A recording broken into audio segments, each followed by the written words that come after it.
મિત્રો good morning, જય શ્રી કૃષ્ણ। આજે એક બહુ જ આ વિડીયોના માધ્યમથી હું તમને કહેવા માગું છું કે આજની પબ્લિક, સુધરેલી પબ્લિક કેટલી હદે પહોંચી ગઈ છે।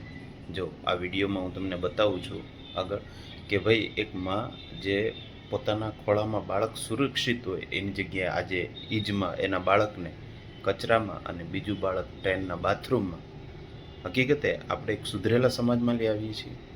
જે બાળકની મા પાસે સુરક્ષા હોય એ જ બાળકને આજે આપણે કચરામાં ફેંકી દઈએ છીએ। તમારાથી સચવાય નહીં તો હકીકતે આ બાળકને પેદાશ શું કામ કરો છો? અને જો તમે આવી રીતના ન સચવાય તો હકીકતે કોઈ સારા અનાથ આશ્રમ અથવા તો સરકારી હોસ્પિટલોના પારણામાં મૂકી દો, જેથી કરીને બાળકનો જીવ બચી શકે, બાળક સુરક્ષિત રહે છે। મિત્રો, હદ છે આપણી કરુણતાની।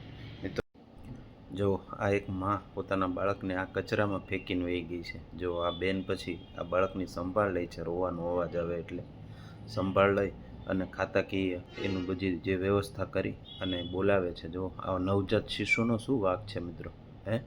આજે તમે ધ્યાન નથી રાખતા કે તમારે બાળકની આટલી હદે શું કામ તમે એને હેરાન કરો છો? જો આ બીજું ભ્રમ છે મિત્રો, અને નવજાત શિશુ એમનું એની માં છોડીને જો ગમે તો લાઇક, શેર અને સબસ્ક્રાઈબ કરજો।